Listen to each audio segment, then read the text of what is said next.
it on time. 'Cause that old gavel's banging on the old bench at night, and I hope I'll make it on time. They don't wait for a man in general sessions, and the judge, he's out to teach us all a lesson. I hope he got laid last night, 'cause the gas lights are glowing, the spare tires are rolling, swerving across the yellow line. The old folks are poking, this old block's a smoking. I hope I make it on time. So hammer down and give it hell. If I get locked up, won't you pay my bill? 'Cause I've been fighting tooth and nail to keep my ass out the county jail, and I've been trying all my life, walking just on the wrong side of right. Well, it's worth a couple hours of my time to keep myself on this side of the line. I hope I don't fuck up this time. Been down this road before, catching charges that I just can't afford. I hope they let me slide a little just this time. Then I stepped in the courtroom just as the doors moved, right as the clock strikes 9. The judge says, I reckon, boy, you learned your lesson. Go home with time served and a fine. So hammer down and give it hell. If I get locked up, won't you pay my bill? 'Cause I've been fighting tooth and nail to keep my ass out the county jail, and I've been trying all my life, walking just on the wrong side of right. Well, I guess I got lucky, it happens sometimes.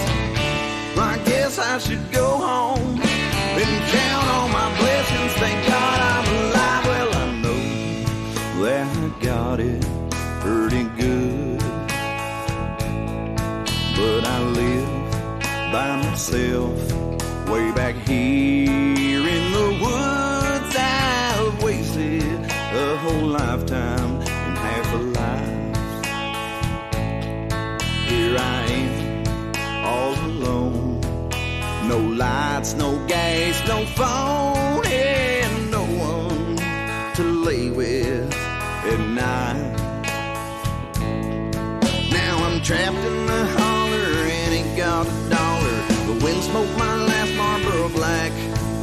Well, I spent all my money on cocaine and hookers. I wish I could take it all back. So hammer down and give it hell. If I get locked up, won't you pay my bill? 'Cause I've been fighting tooth and nail to keep my ass out the county jail, and I've been trying all my life. Wow.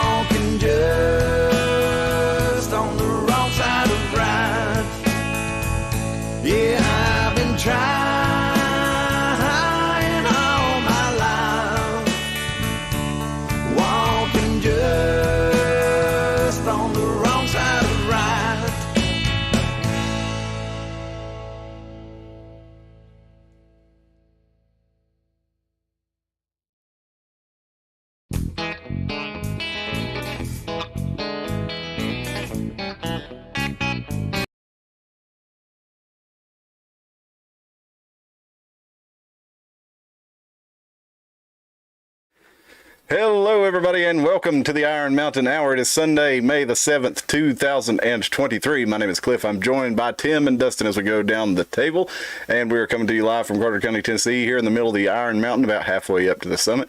Not that high of a summit. It's about 2,000 feet up, so we're about halfway up. So we're not that high up there, but we're up and we can see out across the holler, as you'd say. High enough that if the dam ever broke, we're safe. Yeah, that. Specifically bought my house on that actually, no, so I actually is in my head because all the old people around here have all these stories of the time the dam broke and stuff, and so that's always been in my head ever since I was a kid. So I've always never wanted to be in like low planed areas around here. Yeah, I've always thought that when I go down in the Blue Springs Road area where it runs right alongside the Watauga River there's a couple of places that are just right there on the river. Like, man, down there living dangerously. What is that area between? Well, you might be talking about the right one. It's like Gap Creek up in there. Some of those areas, like if you take that road as you're going up the new highway and it goes right this direction. I know it's not good directions for everybody here, but a lot of those houses, I think the river will eventually take them because it's just getting higher and higher. Of course, a couple of them down there are burned down, so it wouldn't matter anyway. But I don't know what you mean. I probably just gave the most cockamamie turn left at the big tree. It's kind like of the old man directions ever for that location. But yeah. Anyway, rivers.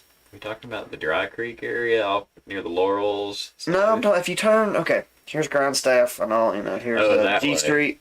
If you go this way up Gap Creek, there's a little road here that it's like a little coal chute or something that connects to Bob Little at some point. Okay. That's pretty far The away water from the river, department's though. up in there and stuff where that guy's big mansion is up there.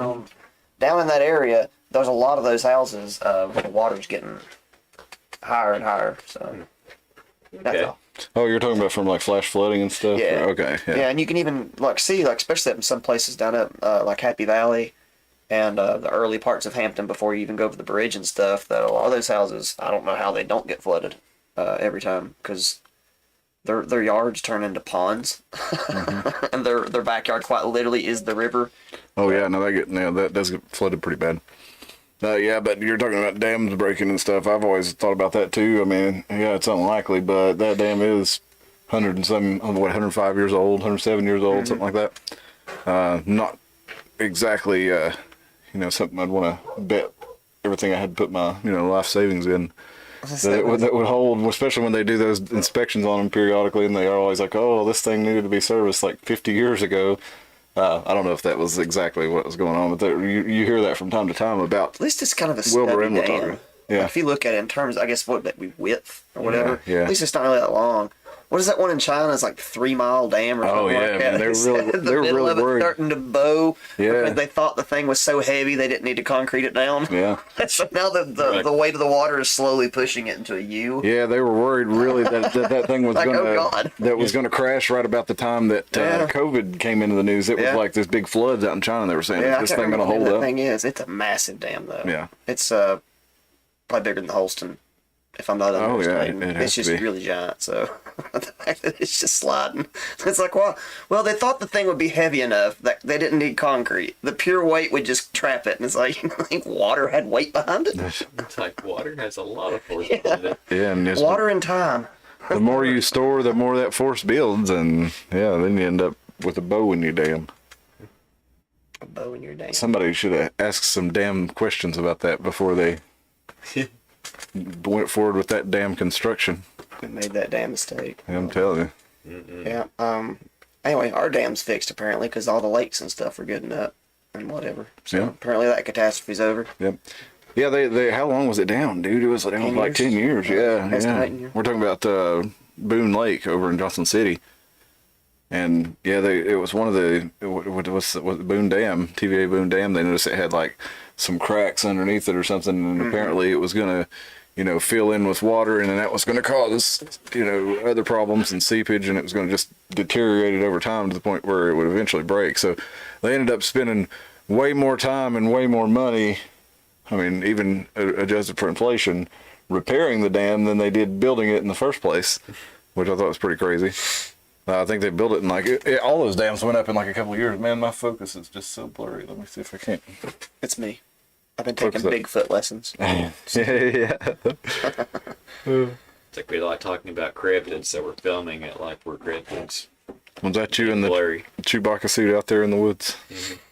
I've wanted to. I've thought about doing that often, really. But I mean, I don't know how easy it would be just to really scare somebody and really make their life more exciting at the same time. Well, now they would just think you're a furry.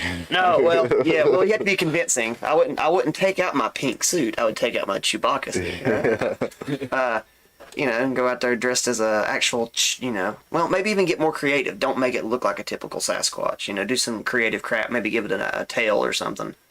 And freaking people out like there's find like one of these security cameras that you see hanging on somebody's like double wide trailer. It's like, what are you protecting? You know what I'm saying? Like, I'm sorry, it's just funny. And walk by like a Sasquatch and just run off real quick. Try to do the walkies right there. Nah, I'm planning to use those security cameras. If you look at, it's usually aimed at their building for all it's like because they spend a lot of money on cars instead, which I get. But Sasquatch might take him a Mustang, is all I'm saying. He might. You ever seen Harry and the Hendersons? He'd prefer a station wagon. If you got Enjoy riding. If you got a Woody Ford LTD or Caprice Classic panel station wagon, you better watch out. The Sasquatch will. We had one when I was a kid. One of my mom's friends had one, and I used to, like, my mom would go visit with her friend, and I'd, like, if her kids weren't there or something, I'd be pretty bored over there all day, and I would take, like, Hot Wheels cars and go out in the back of their station wagon and lay the seat down. It had this great big old huge platform, and for a kid, it was like a gigantic place to play where it was. Yeah, we liked it quite a bit because, back in like early 80s and stuff too, the cops weren't really out doing too many traffic stops. So you could, as long as you stayed flat, you could play down in there the entire way to wherever you were going. Yeah. And then, really suffer when you rolled all over the place because of the brakes and stuff. But it would fold up, and there was a third seat that would face backwards. And no matter how many times we did that as kids, it always messed with us. So we just didn't enjoy doing it. Like, I don't know, made my brother Dan car sick. I just didn't enjoy it. So that was short-lived. I understand why they don't make backwards-facing seats anymore. When I was a kid, my parents had it might have been 72 Volkswagen van, a camper van, and actually my mom still has it, and it's not functioning. But they had this van, and it had a backward seat in it, and all the inside of this van, it's a regular size Volkswagen. The top pops up, and there's like a cot up there that sits across the top. And then you have the back seat folds back into a full-size bed. Mm-hmm. And then you have another one that hangs across. It's a cot that lays across the middle of the cabin, and right underneath that's where the backward seat is. And it had a little sink and a little closet, everything but a bathroom. And it was pretty sweet little van, but it had the backward seat. And I was sitting in the backward seat, and my friend Jesse was riding. Well, we called him Michael at the time. But he was riding in the back, and somebody hit us, and my mom slammed the brakes, and Jesse goes flying right up and into my lap, sitting on the backward seat, and we collided face to face, so that was fun. But yeah, those backward seats, there weren't too many vehicles that had them. The Subaru Brat comes to mind. I saw one of those the other day that still actually had the back seats in the truck bed. It's external seating. Yeah, but those are pretty rare to see anymore with the seats still in them. Mr. Sawyer had one of those at Unico. Kind of rare. Was it a Brat? No, he had a. He didn't have a Brat. He had that other thing that's called a. Majesty? The Jestys were pretty sweet There's one too. more that's maybe he. Four-wheel drive CVT. Maybe he did have a Brat, and I'm thinking of like the El Dorado, which is the more popular version. The El Camino. El Camino, yeah. Yeah, there was the El Camino and the Ranchero. Yeah. And Mr. Salyer, he had the Brat though. Yeah, the Brat was the tiny little Subaru, and it said Brat right on the right down the window panel. Yeah, the last person I had an opportunity to buy one of those like several years ago. It was probably 7-8 years ago, and dude was only asking $1,400 for it, and it still had the seats in the back of it. The only thing really wrong with it was it had a great big dent in the front, one of the front quarter panels, and so I didn't buy it, but I should have bought it for that price if I had the money at the time. And They sell them in Germany, I wonder. I don't know, but They brats.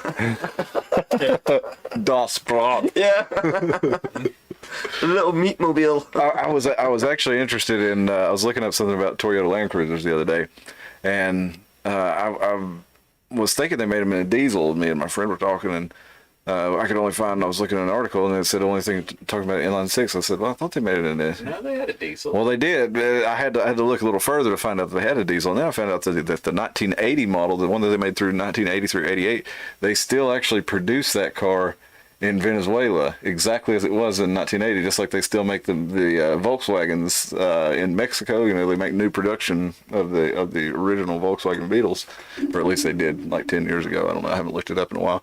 But apparently in Venezuela, they still produce those. Maybe it's just for the military. The article didn't go into detail, but I thought that was pretty interesting. That they So normally a lot of those diesels in those Land Cruisers were also equipped with a manual. So that would be fun. Be like, how do I import one of these? Yeah, exactly. Yeah, especially if it was for the if it's for the military, it'd probably have a manual, but it'd also probably be harder to get to. Who knows? Hey, what's up, Spill? What country was it? I believe it was Venezuela. Yeah, I don't think you could import them because it's Yeah, it's a probably where it's a communist country. It's probably has a whatever. yeah, it's an embargo country of some sort. They got they trade on a different. They refuse to trade on the same oil market, and I think is what it is. Because they're a pretty heavy oil producing nation. But they had that thing where everybody got free oil, if you lived there, and then all the people from Chile were coming over and like filling up tanker trucks full of gas and like taking them back to Chile and selling it, and they were like losing all this gasoline. Free oil. Or free gasoline. Gas, whatever. They were just giving out gas cards. Well, that's pretty much what they did, but they didn't have strict enough controls over who. Sorry, folks. Who I've actually? a few times. I do apologize in advance. The allergies here in Tennessee is like walking out the. It's like a Three Stooges episode. You get hit in the face with a big ball of pollen comically every day right now. There's just yellow dust everywhere. So yeah, I can't wait for a lot of these people that are moving here from the desert to get here and find out what pollen is for the first time. Yeah, it's gonna be as bad as giving natives blankets, man. Some of these California people, their faces are just gonna puff up with the pollen. And all this stuff bloomed, and you had all this pollen out, and it's the kind of weather here. If you go out if you take your leaf blower and you go out and you spray it on a pine tree right now, it's just gonna big yellow cloud. Or if you have a pine tree fall over, it's gonna look poof, and yellow stuff's gonna go everywhere. But yeah, that. You mentioned people not being used to that, but especially just after we had all this pollen and we had this quick hard rain today, that tends to, you'd think it would knock the pollen down on the ground, but it tends to poof it up in the air and then create a pollen cloud. That goes everywhere and engulfs everything, and you inhale it. And Also, like when he said, I always find it funny when coastal friends are like, I don't have allergies. It's like, they're great. It's like, yeah, you have an ocean and it kind of keeps all that stuff. Does the salt water do that? Yeah, salt water helps keep everything. It helps you. It's great for your sinuses and stuff. That makes sense. I remember when I was a teenager, I went to the beach for a week and magically my skin cleared up. By the time I was gone, I was like, okay. Yeah, one of those California kids looks so good. Yeah, and I was back home for probably 3 or 4 days and my face started Saved by the Belling or whatever reference you want to use. Need that Clearasil, folks. Did you ever notice in that song, to keep the heads ringing, Dr. Dre mentions like 5 Johnson & Johnson products? No. I noticed that when I was a kid. It's like, he talks about Mop and Glow and Clearasil and Speed Stick, and I was like, I bet those are all Procter & Gamble products. And I looked them up, and they were actually like Johnson & Johnson. So I was like, man, Johnson & Johnson was paying Dr. Dre in like 1995. My whole life's a lie. That's probably true though. So yeah, no, it was. I'm pretty sure it had to be. What are the odds that he mentions all these products made by one, large, conglomerate cleaning and healthcare and personal care products company, and he just all it happens to work a rhyme in with all those. I get popped like a pimple, so call me Clearasil. You think about it. Local honey supposedly will help. That's true. That's very true. And I'll have to hook you up. I got access to a good spot of local honey. My son works for a local aviary, I think they call it, where they the birds. Well, it's called Busy Bee Aviary, and so it may be something to do with birds too. But they have honey. Okay. And, unless it's like a bee sanctuary. Well, it may be, but they make lots and lots of honey. Maybe. Yep. It may be. That's right. Well, I guess they were starting to do a thing there for a while with the government that if you would actually start making bee colonies because they were getting real desperate to have honeybees again, that they would do some kind of thing. And there were some schools that had I know there was a place in Asheville where I bought a T-shirt, and there was another one somewhere where a honey company was going to schools and showing classrooms how to build their own little colony. Mm-hmm. And then so I thought that was pretty cool. But I bought a little honeybee shirt. So at some point, some of that got down here. I don't know. But anyway, tell me about your kid's honeybee thing. I got derailed. in Oh my no, I was thoughts just about saying, I got the hookup for you. T-shirts. I got the Okay, hookup cool. for you. If you need to try some local honey. Well, I was more excited about honeybees coming back. To be honest with you, I got They are derailed. back. They're actually back in a big way. To be honest, Yeah. they I'm an exterminator, so Beekeeping's kind of, it's expensive to get started if you're just going to go out and you're like, hey, I want a colony of bees. To buy a queen. it's $250 for a set. Well, at least that's probably 5-year-old prices actually. So I don't know what it No, would be it's now. it's closer to like a K now. Oh really? I could kidnap one. My mom Do you know got they can some actually bees. reject her? So that $1,000 can actually be wasted Yeah. if they decide she's not fit. And also, it's like when people are always like harping on people using animals and stuff like that for stuff, it's like honeybees. It's a symbiotic relationship. If that queen doesn't like you, she leaves. So it's like if the bees are around and they stay around, they like you. You're doing a good job taking care of them. You provided a good environment for them. The wild honeybees are really back in a big way. And the wild honeybees, if you have like a colony, the wild honeybees will fuck it up. Yep. They're They'll steal everything from it. they are. I'm seeing a lot more of them than I normally do, even in my front yard. But going around and we don't kill bees. We kill wasps and yellow jackets and hornets and carpenter bees. We do, but carpenter bees, even though they're pollinators, they're actually really low grade pollinators, and they keep the honeybees and bumblebees from pollinating. They'll actually attack them and run them off, and so when they hold the territory, it's actually a net negative for pollination versus honeybees. I've seen a lot of. I've actually seen a few bumblebees this year. Yeah. I hadn't seen a bumblebee in years, and I I've seen forgot how. bumblebees at my house regularly. Well, I've mostly only seen carpenter bees, I guess. Like which looks like a bumblebee until you get right on top of it. But then I actually saw an actual bumblebee the other day. I was like, oh, they look totally different. Yeah. Carpenter bee has the big old shiny butt, and the bumblebee has a little fuzzy butt. Fuzzy. Yeah, they're fuzzy, and they're a little bit smaller than I thought. But the carpenter bees seem to be a lot bigger this year than I remember. Yeah. They seem quite bulbous. They are, and they're busy too. Easier target for the tennis racket. Just kidding. Don't do it. Nail them with the tennis racket. I want to get one of those assault guns, man. The assault. Does it shoot salt? Yeah. Assault. Yeah. Shoot, you kill like wasps and flies with it. I don't know if it'd kill a boar bee, but Probably not. I don't think it would. Whenever I've looked at those in the past, it's like they'll kill flies. I saw someone that was doing like a test on it. They're like, it kills flies. It just kind of pisses everything else off. yeah. A tennis racket works in the boar bee, but I tried caulking them into the hole that they were using. They could swim out of that. I tried spraying them with. Keep in mind, I've killed roaches with roach spray, so I thought roach spray will kill a boar bee. Does not. And so, two things I found that work. WD-40, that's a little bit cruel. It makes them fall apart. It's a little bit graphic to watch. Apparently, if you want to fall down that little information hole on Google about why WD-40 and other ethanols make bees fall apart in a matter that looks like an N64 character dissolving, it's comical and disgusting at the same time. It makes like the shit in their joints dissolve. And they just... But their wings dissolve first, and it's really cruel, so don't do it. So a tennis racket is quicker, more comical, and it'll give the old people in your neighborhood a good kick. But now I feel You're out bad there for all just- that. Or call a professional if you don't want Yeah, your, or call Cliff. if you don't want your have home to destroyed. have your entire neighborhood watching you out there in the front yard whacking boar bees because they won't quit. Oh no, tearing no, your mailbox up. keep doing that. But there'll still be boar bees around. They just won't hurt your stuff if you call me. But anyway, let's get into the topic of tonight, and that is going to be kind of connecting the dots over where we've Bees? been over the last couple of years. Just like bees, we're going to connect these bees as they're. It's a good analogy for it because they're moving. The bee's knees. That's right.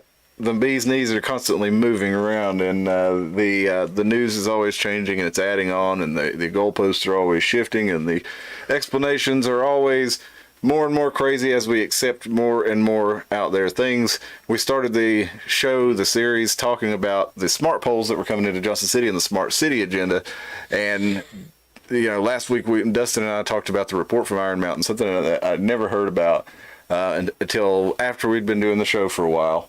And it turns out it's one of the OG conspiracy lore books based on a group of men who got together in 1965 through 1967 and in many sites across the country, including a place, the most famously the Iron Mountain in New York. It was like a government VIP bunker for a nuclear fallout shelter type place. And they discussed and I put this paper, the PDF of this, in the description. What if any, replacements for war we might have, and how can society function without war? Given that since the dawn of society, basically war is what has driven society. It's caused, all these improvements of, technology. Almost every new technology was developed in some form or another, based on, trying to have a better weapon or a better means of conveyance or armor, better something than your enemy in warfare, and better supply lines, all this stuff. And it leads over to, the rest of society, but it kind of ultimately starts at warfare. So that's one of the things they point out, that our whole economic engine, as a society, since men have been around, is based on warfare. So they're saying now that we have this situation where the United States is the dominant war power, we've got basically bases all over the world. We've got, we got a Cold War happening with Russia, but at some point we feel like peace is a real possibility here, and that we may be able to settle all this without war. And if we do that, do we want to do that? Two, if we do that, how do we keep society continuing to function without all the, there's economical, there's logistical, there's sociological, there's political, all these different things that come from war that our whole society is based on. What do we do to replace those? And we talked about a few of those things, and we didn't get to some of the things that I thought was more interesting. One was blood sports and things like, and I forgot to mention this, but things like the Hunger Games and the Purge. Those are things that they actually proposed. Running Man. Yeah, Running Man. Yeah, that would be good. Did we talk about that? Okay, I didn't think we did. I think we talked about Running Man a long time ago in one of our dystopian. Yeah, we did for sure. I didn't remember if we did the other night. It was. Because I drank 3 shots of that 100 proof liquor, and I guess maybe they're double shots because, by the end of the episode, I was rewatching a little bit of it, and I still hit most of the topics that I want to, but I was talking really slowly and I was slurring my speech a little. So apologize for that, folks, but we keep it real here at Iron Mountain. Sometimes I drink my friend's moonshine on the show to, show off and support my friends, and I accidentally drink double shots, and that's what happens. But that's why you're here, I think, because we keep it real. And as Alex mentioned, commented on one of our videos, I hope he's out there tonight, or she, I don't actually know. If, as Alex commented, it's hard to find pure, real content like this, and that's what we try to give you. Call it pure. Well, real, baby, as it's Unbridled. unbridled. Can you kill that? We're experiencing some technical I difficulties kind of here. like it. It makes me feel like Neo. Yeah. Dodging the bullets. See, look at it. I got this. Oh my God! I got my Jack Skellington outfit on. Yeah. I can look. I'm in that stupid Pink video where she's like, "I'm coming." It's all stop motion. Oh man, it's not doing it now. No. It's acting bad. It's acting normal. It happens. Yes, it does sometimes, but it's quite embarrassing when it happens to you in public sometimes. And as a musician, I've had that happen to me on occasion. I don't drink out anymore. I don't. It just. I never really did, because I always am very animated on stage, and Yeah. if I'm But you would fall off. any more if I'm any more like unbalanced and wobbly than I am on a normal basis, I would fall over, because I almost fall anyway. I just But I'm very animated. don't like messing up, and it tends to make me mess up. I didn't actually mess up on stage, but it was actually after the performance. I'll drink after. I was drinking with people who, like, before I got off the stage. This was actually at a venue called Outlaw Fest in Bowling Green, Kentucky, and so we had this idea. The group that I was with at the time was, let's be the most outlaw people out here, and make a name for ourselves at Outlaw Fest. And well, it was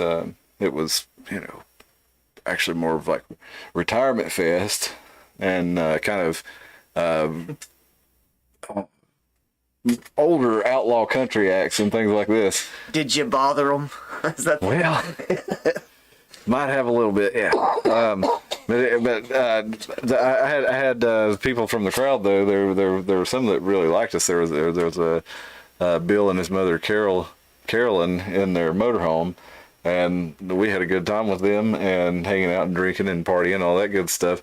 And next thing you know, I was blacked out and got kicked out of Outlaw Fest. I did something to get in trouble. B had to drag me out of there and drive me back to Tennessee in the middle of the night. So not a fun night for her. But I'm going to mention this one just because I have to give somebody to show that other bands do this.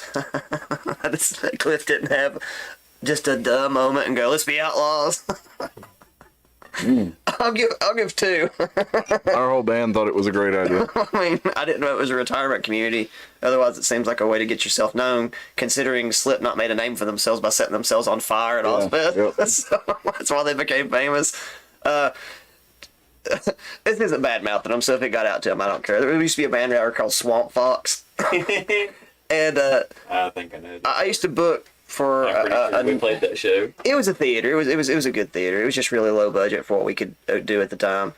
And the Bonnie Cat used to have metal shows there for a while.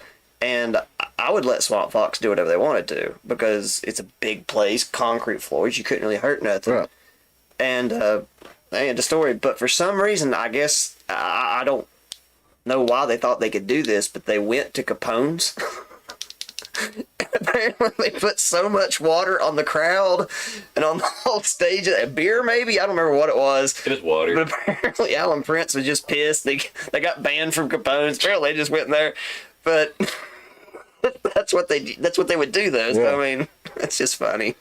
As Phil says, she's not a drinker, so if she has 2 shots, she's done. So she just doesn't because she barely weighs a buck. Well, I know that Alan, why he got pissed, because, all that sound equipment is like his Oh, yeah. stuff. So I was like, you don't want water on. Oh, yeah, I'm not saying that it was right to do. I'm just saying that, like, if you're going to invite Guar to the party, you might want to put a tarp down. Yeah. It wasn't like it was Swamp Fox's first show. They've been doing this for like 2 months. So anyway, yeah. Well, back to let's get back to Iron Mountain though, because oh wait a minute, I missed a couple from Spill. She said her son was a beekeeper for 6 months, and he said bees are awesome. And she said she spent last summer rescuing bees from the pool. Yeah, you got I'd like to do beekeeping, but Yeah, I got away I would with not them be a little good bit. responsible one. I'd have to wait till I had some land first. Yeah. Yeah. Put it up your fucking backyard. Make the neighbors angry. I don't think my neighbors would get angry. I just think it would be It wouldn't- not polite to Yeah. the neighbors to invite more and more bees into the area, not knowing if anybody's kids are allergic is all. I have pretty cool neighbors. I don't have a problem with them. 107 trying to gain. 107 trying to gain. What does that mean? You got 107 bees? She's 107 pounds, I guess. Oh. Each one of them California burritos. It's got French fries in it. That's like what that, that's what they actually. call it at Poblano's Mexican restaurant. It's pretty dang I good. haven't been to Paul Bonds in a long time. I haven't They have either. a big old fat burrito, I tell you that. Yeah. though, so. Well, let's back to the report from Iron Mountain. We're talking about how they mentioned purge style games and things like that. They got them like blood sports or something. And they also talked about blood sacrifices. And again, there is some speculation whether or not this is real. It's about 50-50. It is on, if you search for the report from Iron Mountain, this one is the first place where you can find a PDF. The top Google results. The second Google result is the CIA. And one of the reasons is this was supposedly, it's called by the Guinness Book of World Records the biggest book hoax of all time. So some people said it was fake. And originally the author or the alleged author, Mr. What's his name? Lewin. I can't remember his first name. Leonard Lewin. Yeah, there we go. I mean, this is published, though. Yeah, Or is but- this just fake publication? No. This was published in Okay. '67. This came out. It was actually a big thing, and that's why I'm surprised I haven't heard anything about it. But like I said, it's OG conspiracy stuff. Like back when the people were talking about this, the Kennedy assassination had just happened, so people were throwing out anything because, oh no, there couldn't be any conspiracy to assassinate the president. And when this came out, it was initially the Leonard C. Lewin. They talked to him, and he said it was actually given to him by a man who's called John Doe in this report or in this book. And all the names given in the book are aliases, but they were professionals in multiple fields. So you'd have like a war planner who was also a lawyer, or you use your imagination. 15 guys, and they basically looked at the whole world and said, "What can we do to keep society on track if we achieve world peace, because it's looking like it would be possible sometime in the not so distant future." And and just like we were talking about, they actually were using these what they call peace games, and we were talking about the Sentient World Simulator with Facebook and the real life, basically where they're trying to make a real life clone of the world. Well, they were already working on this stuff back then, and they talked about it in here, and they called it peace games, and they were using computer simulations to try to determine what effect like the price of a stock market crash in Bangkok would cause to the price of peanut butter in Georgia, whatever, and they could actually predict it. They said with a pretty successful rate. Another thing they talked about, like I said, was let's find places for, and I don't know if we got into this one either, but we need to find stuff for people to do. So this looks like a universal Peace Corps. One of the things is to keep these.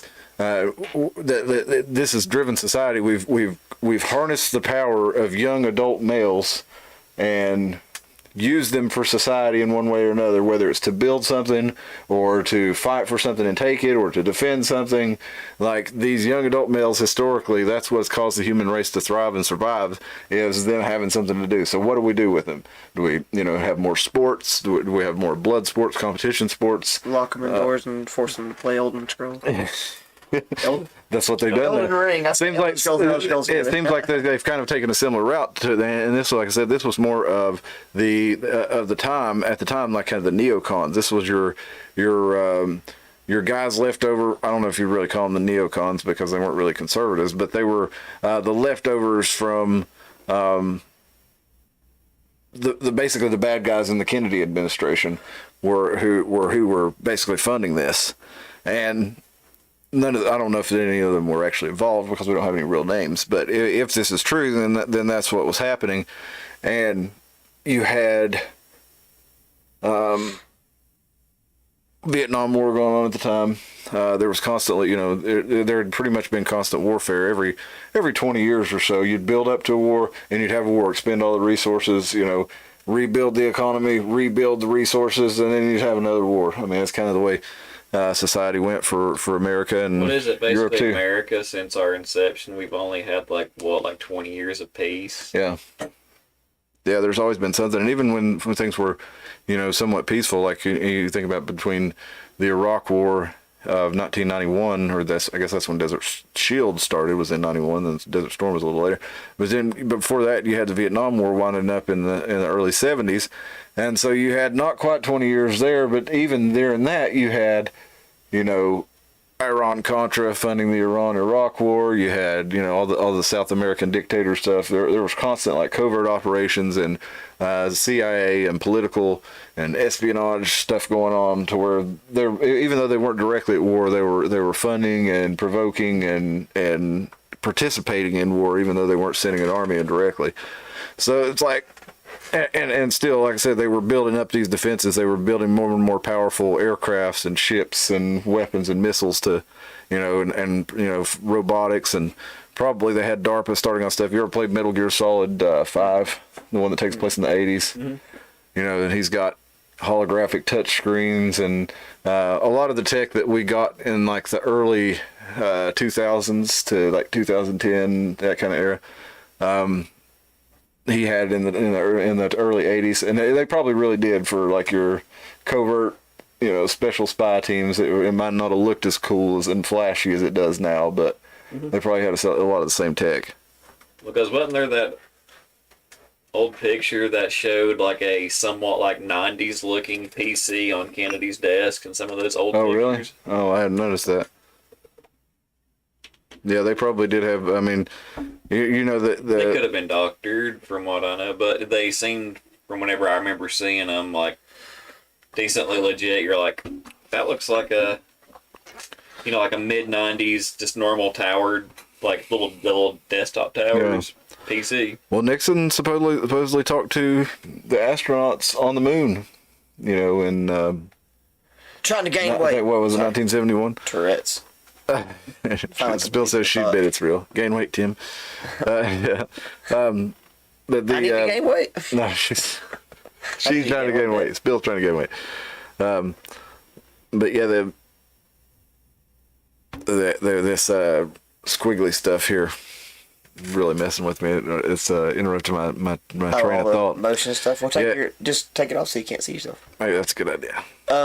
I've been saying since the beginning of the show, over a whole year now, that I thought the movie Bloodsport was a psyop. And I think that Frank Dukes spent the latter part of his life, I don't know if he's dead or not, spent the latter part of his career trying to make himself look like a blithering idiot so people wouldn't believe he was in the CIA. When in fact the movie Bloodsport, whether people know this or not, basically inspired every guy in America to take karate classes, buy a padded set of nunchucks.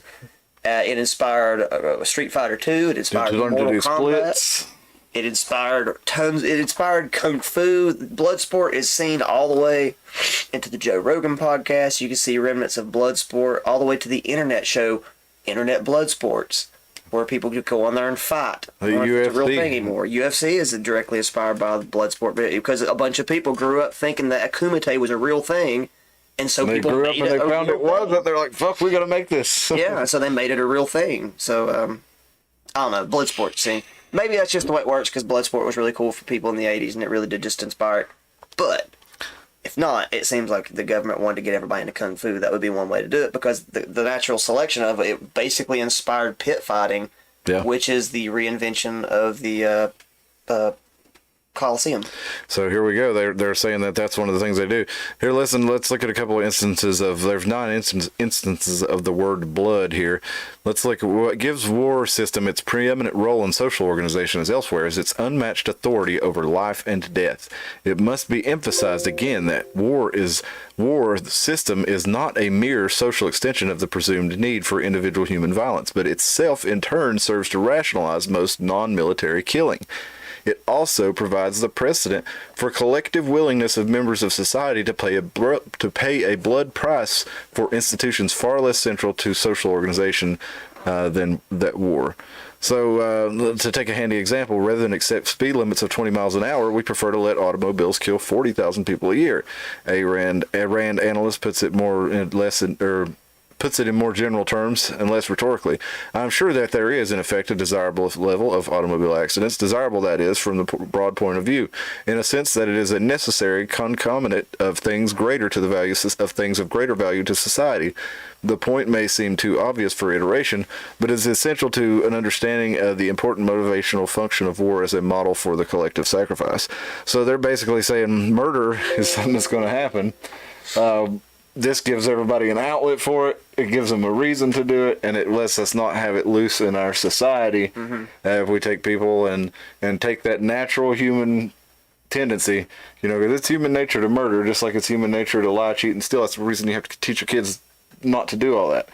That's why we have to teach. That's why we go to church. That's why we have, 10 Commandments, and why we raise our kids like that, because it's human nature to do whatever's the most. It's human nature to nurture too, but that's one side of it. Was so programmed into us that we go out and actively. You see how mean kids are. Yeah, and we have to teach kids. If we live in a society, you don't have to actually go fight for your food. All you have to do, So, but yeah, they go on to give the idea of the desirable level of auto accidents. Like, we know if we put the speed limit down to, let's say 50 miles an hour, and actually pulled everybody over and gave them tickets for going over 50 miles an hour on the interstates, there'd probably be less. We can debunk that this thing's active in Tennessee. They don't let nobody get over the speed limit. Poking their heads around every sign, waiting to give you a ticket. Yeah. But, the thing is, it's like they've decided, if we slow everybody down that too much, it grinds to a halt the gears of industry, people going to work. Everything that makes our society move. It's worth it to have the speed limits higher and have a few more accidents a year or whatever, and so much stuff in like corporate and governance is thought out that way. They're doing the trolley problem on a constant basis, and like at some point you gotta think they lose some respect for human life when they're constantly, every day is like a trolley problem or at least it was. I don't know if it's still like that or not, but you gotta imagine in some cases it is. This is like Monsters Inc., where at the very end of the Iron Mountain report it says, we can't keep killing people, so let's metaphorically kill people and replace murder with comedy, and they'll be so distracted laughing we don't need to kill them anymore. And that could be too. That's what I was going to say. The Dustin and I discussed kind of the counterpoint to this, and that was kind of the Carol Quigley, the Bill Clinton, his kind of idea of a new world order, the neoliberal New World Order, I guess you'd say it, the World Economic Forum, Klaus Schwab New World Order, which is, the idea of let's try to remove that instinct, and that they talk about Yuval Noah Harari. He's kind of the brainchild for the World Economic Forum, and he writes in, I forget which book this is, but he talks about how there's these tendencies in human beings that are detrimental to us as an individual, and they're detrimental to society. And so we have, as a society, to find ways to remove these tendencies from human beings in order to impact society positively. But in order to do that, then you're also going to, you're going to have to remove what makes everybody human, or you're going to have to find specific individuals and remove from them what makes them human, and they're kind of more of ideas. Let's just kind of mold society all together, so we don't have to, nitpick individuals. Let's create a society where nobody wants to fight each other, where nobody wants to have dominance over, where nobody has to try to gain financial dominance over one another. Let's create a society where nobody has to work, where the people who have value will be given a seat at the table, and the people who don't have value to us as elites, suicide will replace the war. We'll convince them we'll trade off. That's one of the things they're doing. They say we'll give you $1 million, and you get to spend the whole year at this luxury resort. And in the time that it's over, you step inside my suicide booth. But that's what's being proposed in a lot of places. Let's give people end of life care that is, we know you have a terminal disease, and you're going to die in 5 years or whatever. So rather than treat you, we'll save the state money, go on vacation for a year. And I'm not saying that's 5 years. I don't. If you have the choice to make, that's your choice. I think. Yeah, the choice to make. Yes, absolutely. But I think the given the incentive for people to just go ahead and check themselves out goes right along with this of let's either remove the useless people, or let's give them a comfortable place to where they can stay alive and be happy, not really going anywhere, not really doing anything. So some of it could be, where they talk about additives to food and stuff to kind of reduce the overall, and it's one of those conspiracy theories that there's a lot of evidence for it, but then you also see a lot of people saying that it's all not true. But additives to food, medications, different things in the water that cause people to lose testosterone, to lose their overall, somebody said, look at take anybody alive today, your 15-year-old great grandfather would have kicked the shit out of your 15-year-old self, because the society as a whole has gotten a lot softer. But then they said, when you put all these food additives and things that started coming along in the 1980s. Too, though. Yeah, tech has to. Yeah, it's like Wall-E. The more, the more you don't use math, the more you suck at math. And it's the same thing with any life skill. Man, I can't find my way around anywhere anymore because I'm so dependent on GPS, and it makes me really hate my phone because it makes you weaker in other areas. So, and then you can apply that backwards too. I know power tools are incredible and they're great and they're very necessary, but people didn't always have those kinds of tools. So if you just keep using that backwards logic to figure out why people were so much better in one way, I'd say physically, yeah, we were, and mentally we were sharper in one way because we had to be able to figure things out. But I don't know if we'll be able to recognize it because the social skills would probably be pretty weird. Yeah. So our basis of intelligence isn't very good. Well, I think that historically, we can look back as long as we can, as long as we've had society that we know of, even back like in ancient Egypt, you've had small numbers of people, if not one people controlling, great numbers of people. And with the emergence of tech and the ability of, a lot of people, you're basically your merchant class of today, to go out, just like your merchant class could go out and buy warships and things like this, and colonial America and the days leading up to that in Europe. You can go out today and you have private individuals. You got guys like Elon Musk, who owns a rocket company, and you got private companies like Raytheon, and making these super powerful weapons. And what's up, Joe? Look no further, fella. You found him. But now I lost my train of thought. I was thinking about Clayton Bigsby. You were going to say, actually, I only have a good fill-in point to get you back on track. I don't even remember what you were talking about. I was talking about the private, and then I was going to say, do you think Elon Musk has a personal army? Because I would if I had that much money. Yeah. I have my own little private 100-man. Oh, yeah. Well, I'm a little 300. I'd get 300 specifically just to be, cultural. Because that's what he does. Mm-hmm. And all of them have a little Shiba Inu head on their chest, probably. Yeah, and they all like wear their insignia is like a 69 that's kind of like hidden, and it's like a 69 420 the brigade. And somebody down there going like the troll face. 69th platoon, 420th brigade. That's stupid. That'd be Elon Musk's army, yeah, for sure. But they're all toting those flamethrowers. Oh yeah, that's where I was going. So basically, you've got guys like Elon. You got a lot of billionaires out there. You got a whole lot of millionaires out there. You got a lot of guys that would be able to have small private armies that have, potentially weapons to, in some cases, match or rival the things that the government can get. Because you got to remember, the government doesn't actually make all these weapons. They buy them from companies that make them. So the government may have like the top secret patents and stuff, but they have to give it to the Raytheon or Boeing or McDonnell Douglas or whoever's making the Bath Iron Works, whoever's making the weapon system. They've got to get that technical data. DARPA, Lockheed Martin. Yeah. Weird that there's so many. But DARPA does that. DARPA's the government organization, but they actually work with the private organizations to have this stuff built. Yeah, so DARPA might come up with it, but they've got to help the private companies make it, and a lot of the times the private companies make it too. But at any rate, you've got all these different companies and all these different places where people can have access to so many different weapons, and it's not just this small number at the top who have access to domination like they used to.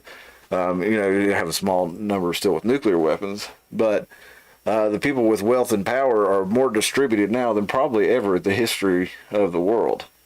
So a lot of that is from tech. A lot of that is from the free economy of the United States, or the mostly free economy. It's still not free in a lot of ways, but the ability of people, once you get a little bit of money and start making some money in the United States, and you hit a few $1 million, it's real easy to keep turning that into more and more and more money and building a financial empire. And it's not easy, but it's achievable like at no time in human history to grow your personal net worth in a way like that. So there's a lot of people who are set up in a lot of ways, and a lot of people have formed organizations like the World Economic Forum, for example. And this is like kind of the most elite. And they're saying we're looking at a point where this technology can be used for to basically keep everything where we're the ones in charge. And if we're not careful, people are just going to be going out there and, they say using all the carbon or whatever, but they're saying we're the only ones that should be able to have access to things like farming, high-speed travel around the world, unlimited, resources basically, but they want to have access to, but then they want to limit our resources.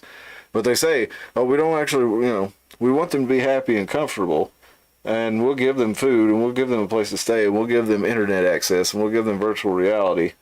But we're going to want them to stay there and walk 15 minutes. Everything you need will be 15 minutes from your home. You can walk there in 15 minutes.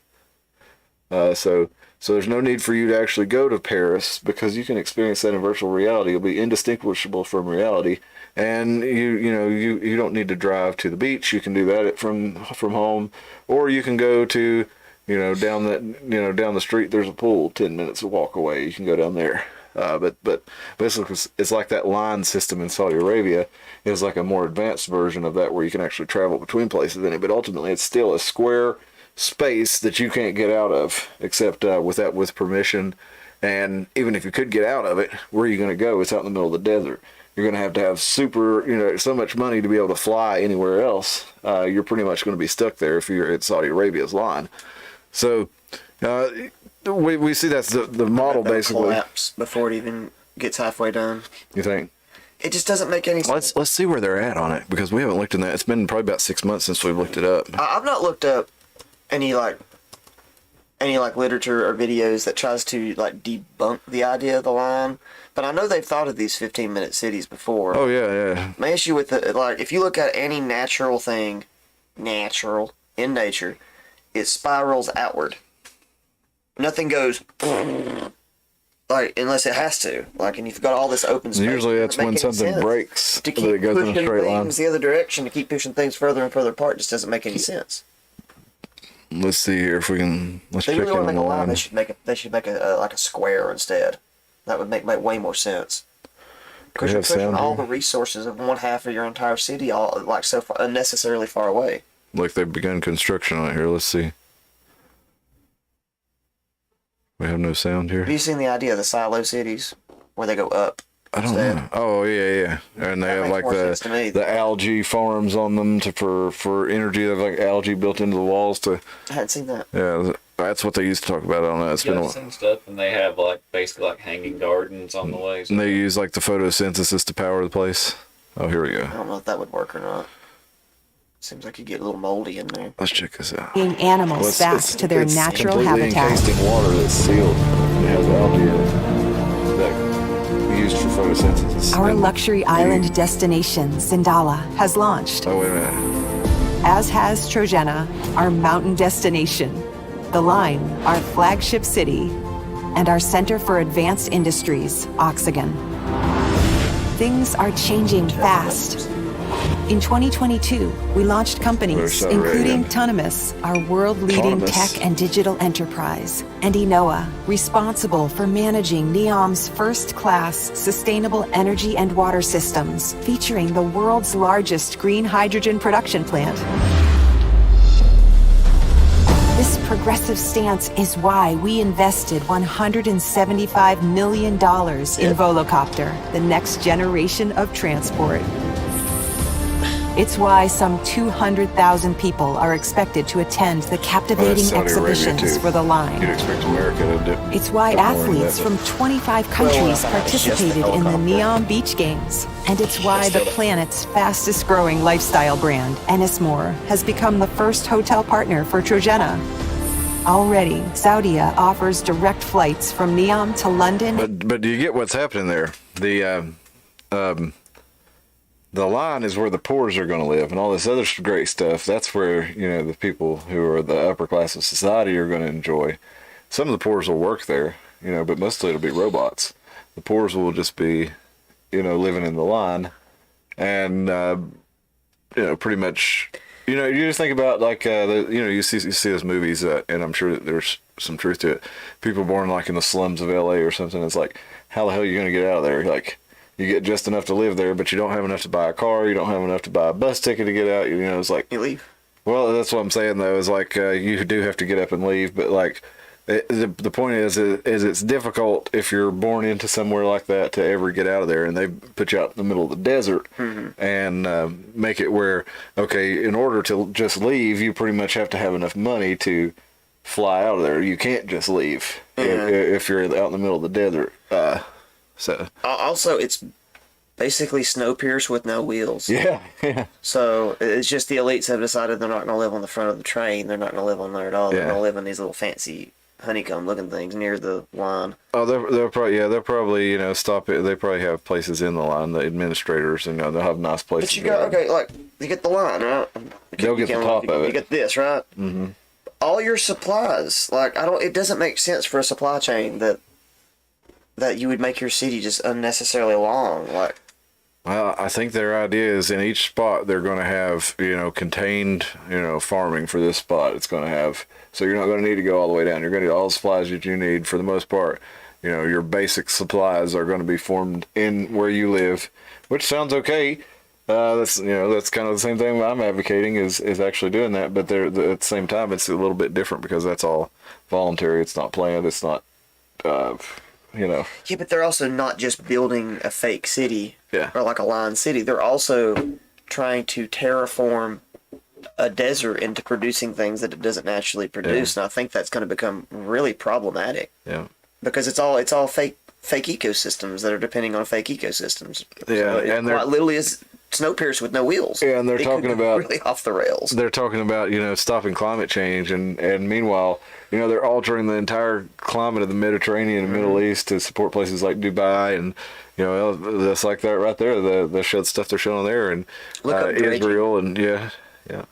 If you've ever looked up dredging, look up dredging. Every time you do construction, you need sand, and they have to take sand off the bottom of the ocean or from certain deserts, because if the wind blows it around too much, it rounds the edges off, and the sand doesn't have sharp corners to make the concrete grab onto it. So the easiest way to do it is buy $1 billion ship, sell it out, or $1 million ship, sell it out into the ocean, vacuum it off the floor where nobody owns it because it's maritime, and then you take it and you sell it. And the problem with that is sand sinks to the bottom like a fishbowl, and every time they take that sand away, the shoreline goes in more and more, and so our beaches are becoming more rock and less sand every year. And instead, they're pumping it onto places like that thing that they had in Dubai that looked like the world or whatever it was. Yeah. And then in the end, they're wasted projects. They're never really going to do anything with them. They're just for vanity, and all that sand is now there instead of in the ocean. Well, I say we go steal their damn desert.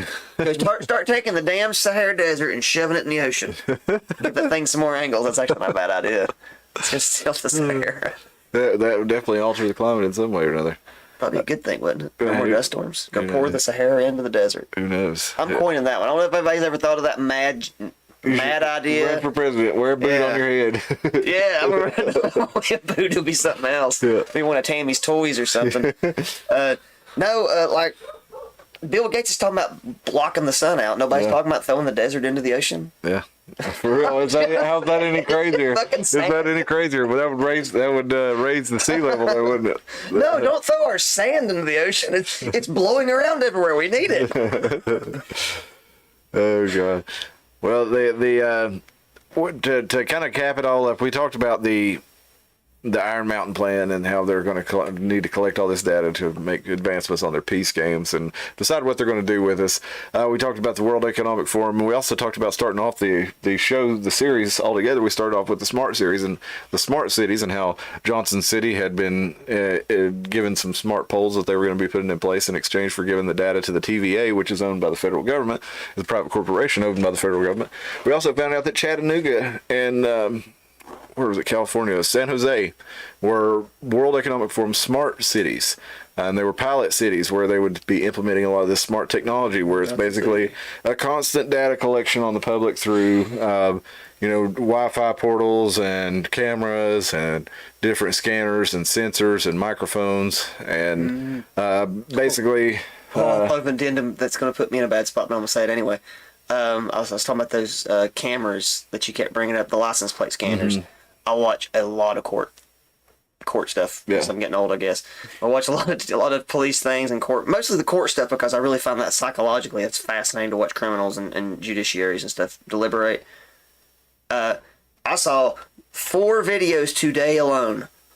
2 of them were last night and then 2 are today. Sorry, where the way they ended up catching the criminal was one of those license plate scanners. So, anyway, so they are catching people. Oh, they'll definitely catch people. They exist, so there you Oh, go. believe it, they'll catch people. Murderers, but how long before they push murder, serious crime? I get your point, but right now they are using it to catch homicide. Yeah, it's always, there's always good reasons for it. And like I said, it's kind of like the people are like, oh, well, we don't want to implement this. It's like 1984.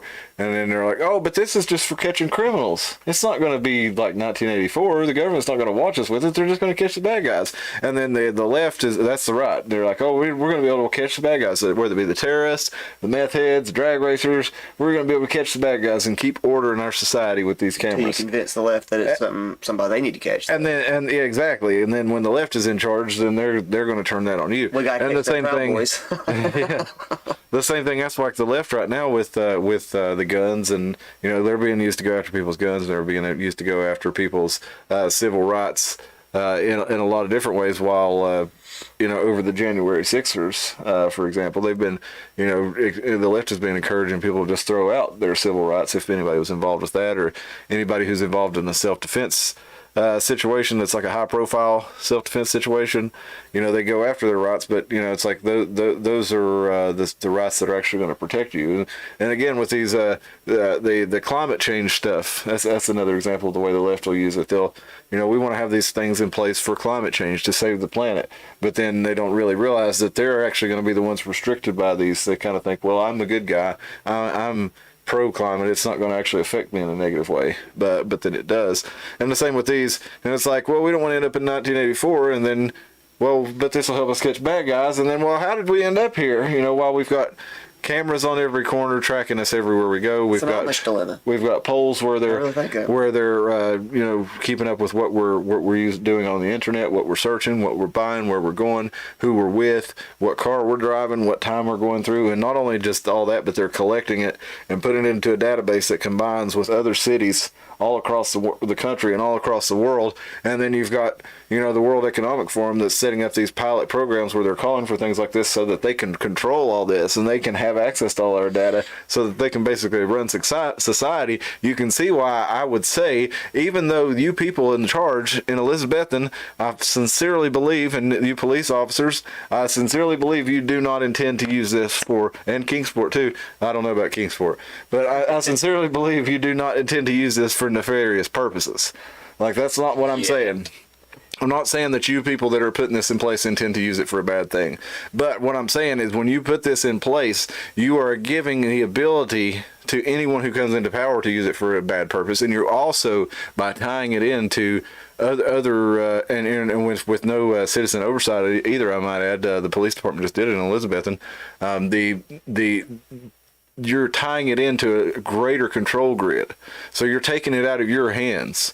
So let's just say the state government of another country is tied together, or another state is tied together, and the federal government suddenly gets access to this data.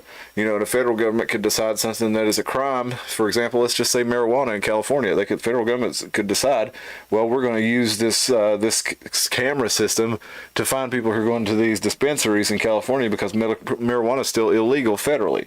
So even though it's illegal in your state and you're following the law there, and I know this sounds kind of far out, but that's one way it could be used against the left. So let's find the people who are going to these illegal dispensaries, and then you do it in the right, and you do it in a state like Missouri where they said, we're not going to follow these federal gun laws, and then so you put them in there to catch criminals. They say, we're going to catch these hoodlums breaking stuff, we're going to catch these rioters.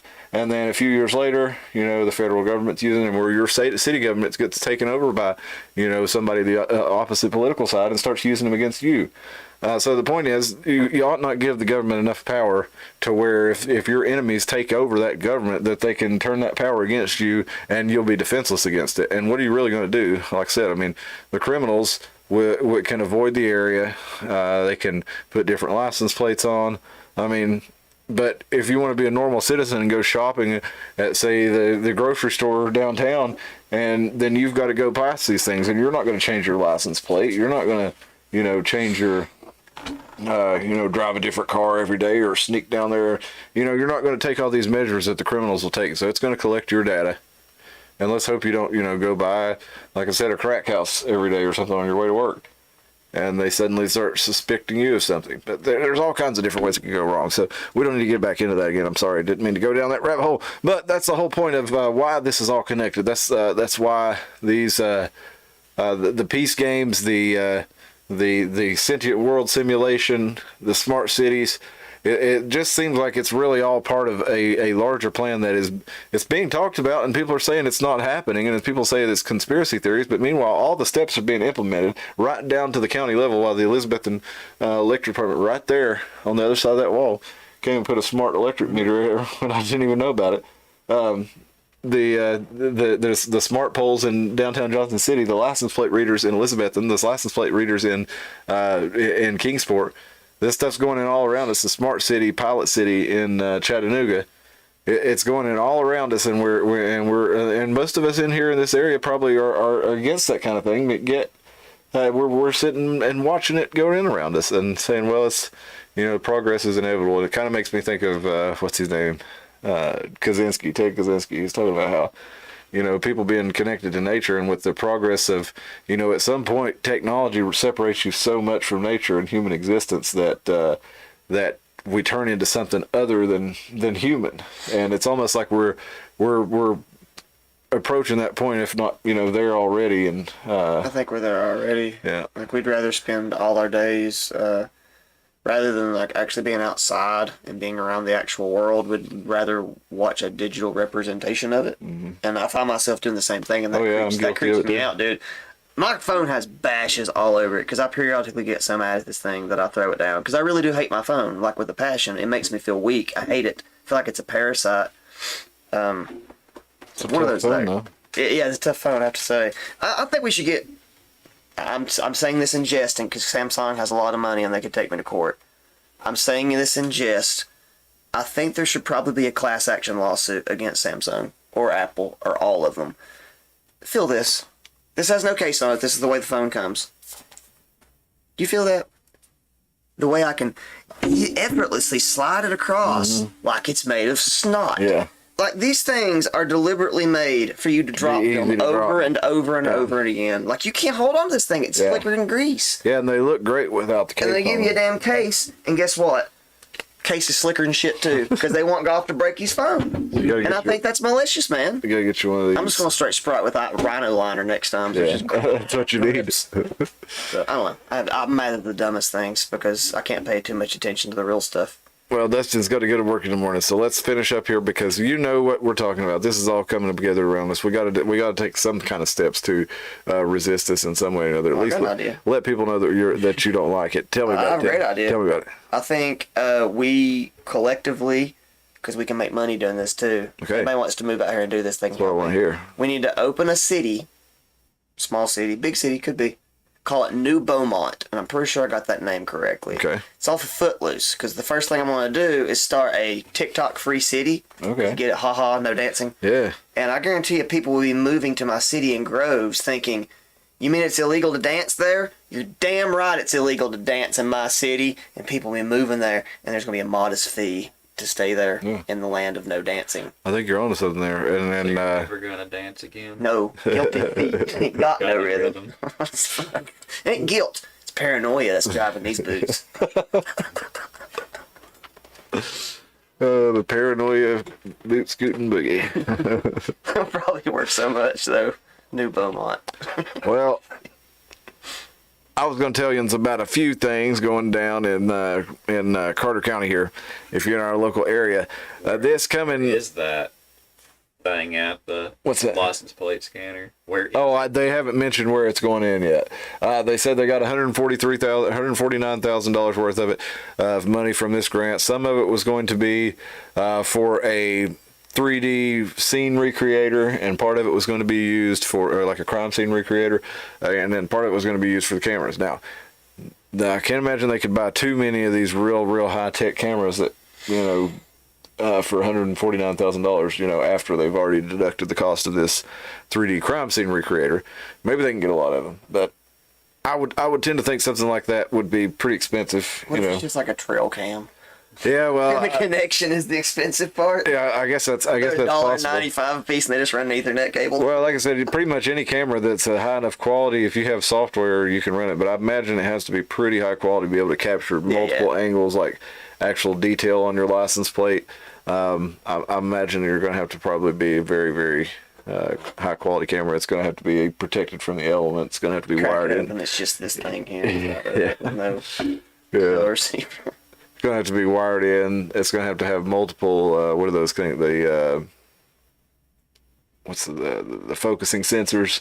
It's going to have like a whole set, or probably a relay of focusing sensors to be able to focus on multiple cars all around it. So, Now, is this the 3D room thing? Is that like a computer program, or what is that? I really don't know. It didn't go into much depth of whether it was an actual software or hardware device. It just said it was something that would let them to Surely software. actually create. Yeah, it led me to think it was an actual device. What are those little laser things called that you can map a room out? Yeah. Oh yeah, Something like that. yeah. You set it Seen down those. and scan the room, and Yeah, then I you can forgot take it what back those to the things are lab called. and put it into the computer and And it can recreate. do Like, physics and stuff.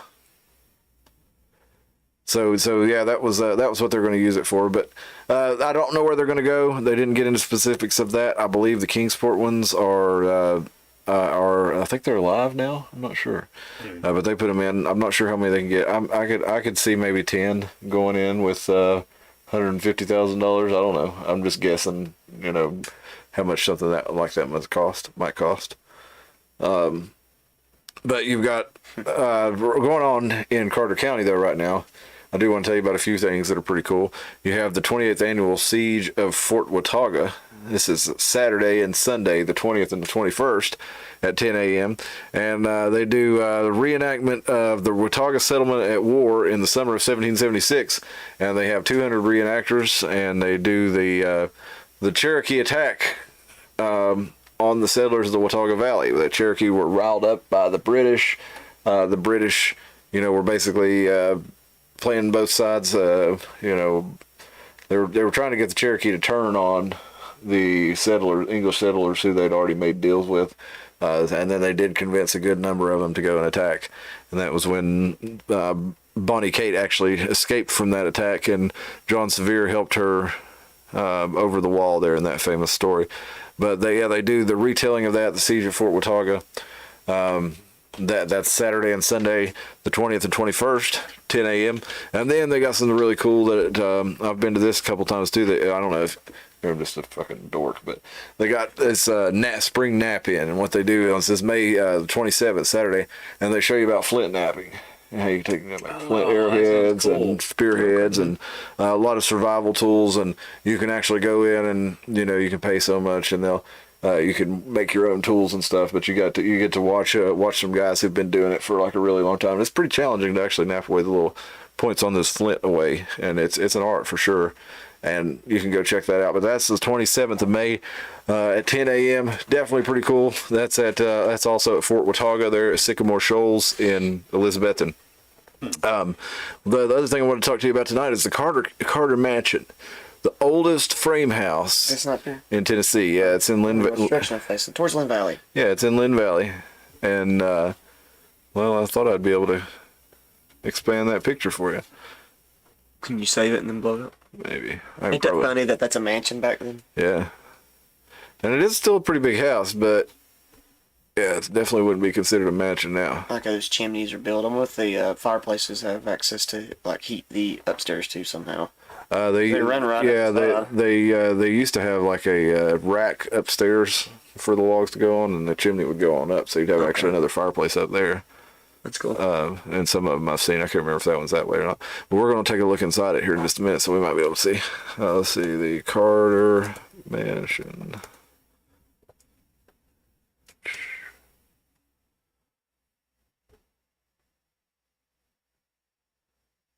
We want a big picture. A big picture. I know my wife's got some really good pictures of it somewhere. She had some pictures in a calendar of it. But the mansion was built 1780. before 1780 by John Carter and his son Landon. John Carter was the chairman of the Watauga Association, a court of 5 men elected by the settlers of Watauga County in May of 1772 to govern and direct for the common good of all the people. Carter County is named for Landon, and Elizabethton is named for his wife Elizabeth McLean. The family cemetery is located to the east of the house. Can we change the name? What? Oh, Elizabethton? Yeah. Why? That's stupid. His wife? Why? Because he built a house here before anybody else came? Well, his daddy was the Watauga Association. They were the first government. They said it started the first government What did she do? west of the Appalachians. What did she do? Well, I don't know. I mean, I guess she married Landon Carter. And, I think we should change the Landon- name. Let's course correct this shit and call this place Landonville. Well, you got to remember the people. You had the Carter County when you originally created Tennessee. That's the actual state government. But Elizabethton is just like, it's just a city is an incorporation of basically a company of people who grow together and say this area right here is Elizabethton. Yeah, I just don't like Elizabethton has been hard to write for a long time. I'm so Yeah, it is, and it's hard to explain to other people too. Elizabethtown, that's what everybody wants to call it. Macklinville, yeah, and I actually Macklinville would be okay. went to Elizabethtown, Pennsylvania, and they were like, "What the hell is Elizabethton? Elizabethtown makes sense." And I was like, "Yeah, I guess you're right." Man, the day that I decide I'm bored enough and bitter or whatever, angry enough to get involved in local politics will be a dark day for Elizabeth. Because I really am going to go in there and be like, I formally propose. And I'll go door to door and get enough signatures. And they'll have to change like Elizabethton High School to Landonville High. Landonville, yeah. Or McLean. That keeps it gender neutral. Because I don't have a problem with Elizabeth. What about Lizville? It's just a hard name to say. I like Macklinville better. Lizville. Lizville? Yeah. No. That's hard to say too. Bethtown. Bethtown. I don't like it. Beth Harbor. We're basing all of this off of my own,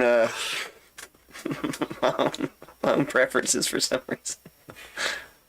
What about Cartertown? I like Carter County better. Yeah. Well, I guess Landon wanted to show off for his lady and be able to name We're all it. forced to say the stupid town name for the rest of our life. Elizabethton. It's like an episode of Seinfeld where they decide they're going to name the water Moreland Springs. Yeah. That's what I feel like. We're all forced writing Elizabethton across fucking news postage stuff for our whole life now, thanks to you. Man, that pollen has really crept in that window.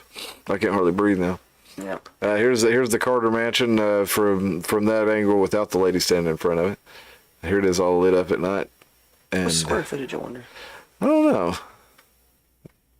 There's got to be one with bigger pictures. This one is the Carter Mansion decorated as if it would have been. This is the interior. That's how it would have been decorated for Christmas.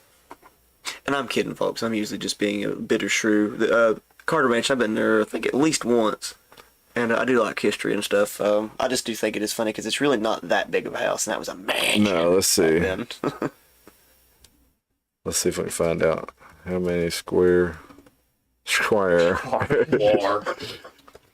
You're looking at the Carter Mansion too long, it's affecting you.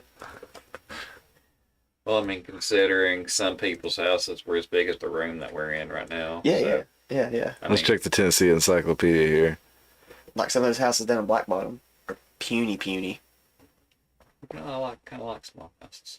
Makes me feel like you're living on like the dock era. Those were built all for the built for the workers in Bimberg and North American Railroad. Down there at Black Bottom. Yeah.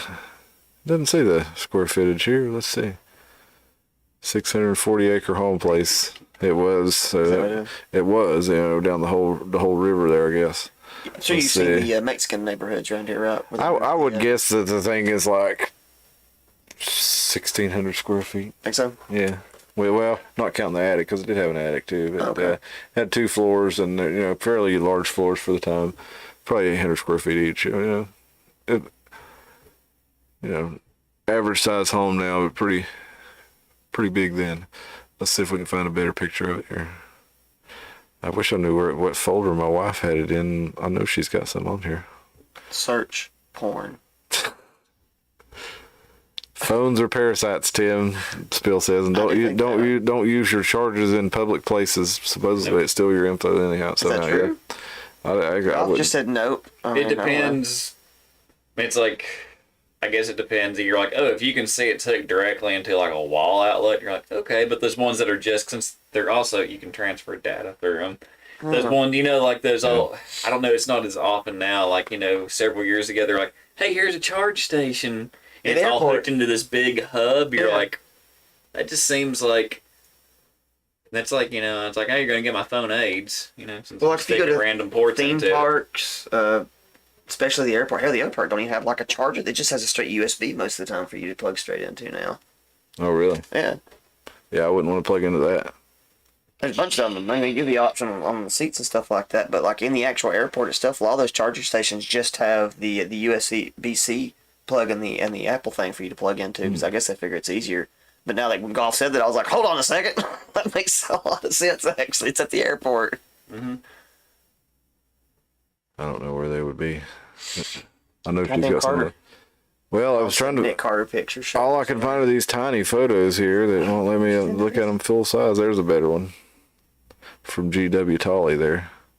I hate that wide angle that they took on it Why? because of how it looks like it's leaning over that Yeah. way. You didn't perspective it right for a ultra wide angle shot. So what do you think? Like 1,600 square feet, you reckon?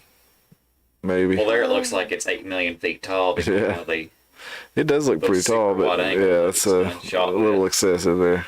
I mean, like unless you're doing it for like artistic purposes to do stuff. Like I don't know, that. man, It's they like built a port. you shot too high. Took all that time to build that big ass house. You don't put a porch on it. I don't know. It seems like porches didn't really become a thing until about 100 years later, a little over 100 years later, Victorian area, when people were kind of hanging out on the porch and picking banjos and Think singing. you'd want to not get wet when you came outside or was trying to get inside or something. I guess they were just more of thinking of it as a place to go in, and they didn't really have the idea of sitting outside and not getting wet at the time. I don't know. That's the way you see a lot of those big old houses at the time. They didn't have a porch. I wonder how the guttering worked. I don't know. That's why that guttering's fairly new on there. Yeah, I was looking at how shiny it was. Yeah, it still looks like that. They've put it on fairly recently. Did they have guttering in 1790? How would that work? I don't know. I imagine they had to have some way of keeping moisture away from it, or the thing wouldn't have been standing. But that was Landon Carter's. They built it. It was the oldest frame house in Tennessee. It started in the 1790s, and there's no evidence of any other houses that big in this area. Of course, now we've seen, Europe, they were building huge buildings, and other places in the country at that time way bigger. But at this time, that was the oldest one, the oldest big house. He inherited the place from his dad in 1781, and they start finding references to such a grand house revealed in 1796 and 1800, when there was apparently a French botanist named André Michaud and Governor John Sevier visited the Carters. So yeah, it's a regular Pennsylvania floor plan, like the one we talked about, the Embry House, the kind of same thing, except this one's made out of wood instead of stone. John Sevier was married, wasn't he? He was married to Bonnie Kate.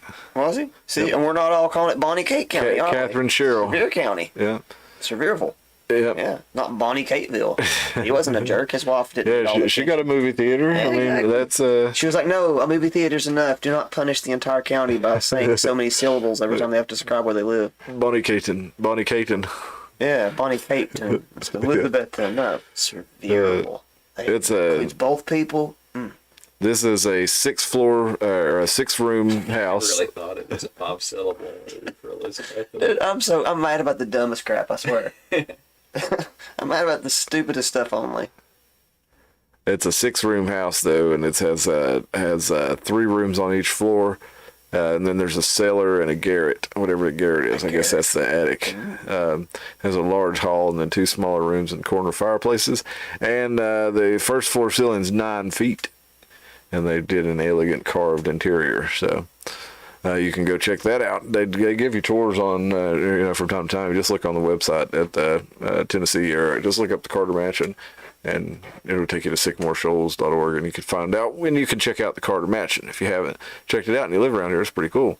There's a lot of these old houses around here they'll let you come check out. Tipton Hayes Farm, a lot of other ones. I wanted to look at this real quick, though, before we go tonight. It's about that time we got to get Dustin out here. We're going to look at pieces of the past. This is from 1934. This is pretty crazy. This is in Carter County. It says forever, forward ever, backward never. And that kind of reminds me, that you've seen the stickers, the Black Lives Matter stickers that say forever forward, never backward. And that's what they were saying in Elizabethton in 1934. I'm not sure who this was, but this was probably a lot of the Germans who lived in Elizabethton at the time, who ran the owned the Bimberg and the look at this guy. Is that Adolf Hitler? That looks more like alfalfa. Got the pig. Yeah. Yeah. But wait a minute. Is this Ava Braun? No. No. Got a nice face, though. No. This is just kind of random history Bring back from the 40s look, girls. Carter County, Tennessee. Here we got the Rainbow Restaurant. This was on West Elk Avenue. I think this is where the city diner is. I'm not sure, but I believe that's where the City Market? Yeah, City Is that Market right? is now. That's what it looks like. There's no sign on top of it, though. No, there's not. But that was Look at this drive-up window, like kind of like walk-up windows or something. I guess they've redone it, though. I don't really know if that's where it is or not. No, Elk would have been the other side, right? West Elk would have been. Would that be down there, like near Salmon's? It could have been. Elk I don't runs know. quite a bit. It doesn't really say. Yeah, a lot of it's in Elk. Let's see. They had roasted chicken. The best roasted chicken in Elizabeth. Oh, it's the Hoonans now. The old Hoonans. They've tore down the Oh, Hoonans. that's gone. Yeah, so this thing's gone now. Yeah. Oh, okay. That's the old The Hoonans shape of building. that building makes Yeah, sense now. I The see it Hoonans now. used to be The that Rainbow. restaurant, Yep. and they tore it down anyway. Yep. For scenery. There's nothing there. It's just grass. Oh, they're going to put stuff there now. Look here, we got the 1963 oral polio vaccinations. Oh, that sounds gross. I'm not eating polio. You could be picked up on so you can just drive down Elk Avenue and they'd pop a sugar cube in your mouth. They give you a cube for everybody in the vehicle. Does that work? I mean, we can't really say on YouTube. I'm actually asking as a non-conspiracy. No, they really say it. thinking these days. Like, does a sugar cube with polio? I don't know. They say it worked. A lot of people say it was actually improved sanitation measures and public health measures and knowledge about things like hand washing and clean water. People having,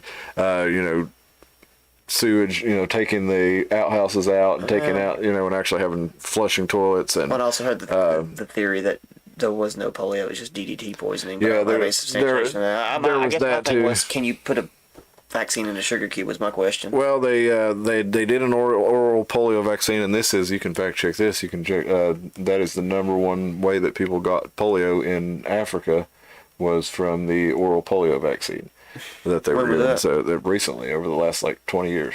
20 years. Yeah. So Was it connected to a man named Bill? yes. That made something that you're recording this on. Yes.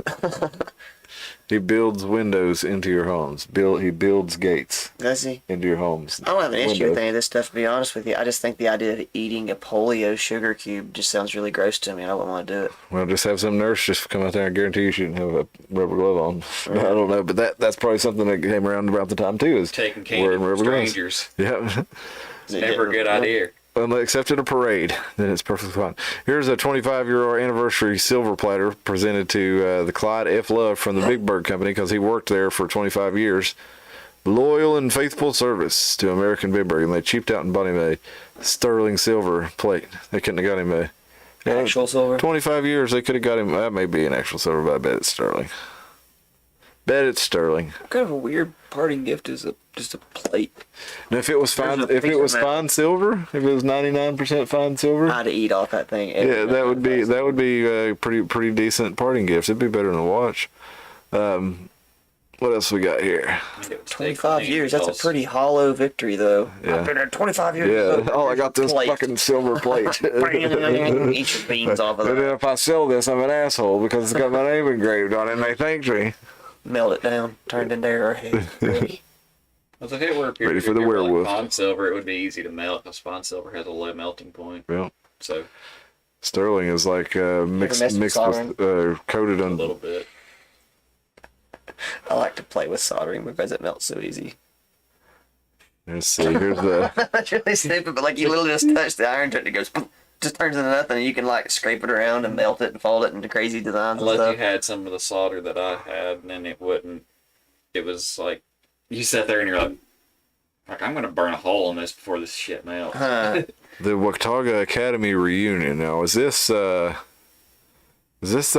Watauga Association of Baptists over beside on Doe River, or is that? I don't know where that building Baptist is. Church. That says Butler Baptist Church, but It's it Butler also still says there. Watauga Academy reunion. Oh yeah, this wouldn't be the Butler they flooded. This is 66. 66. Yeah, so I'm not sure where that is exactly, but I'm not familiar with that It building. looks like a swanky carport next to it though. Swanky. Let's see here. Hey, no. James Bradley. I used to stock groceries with them at Winn-Dixie.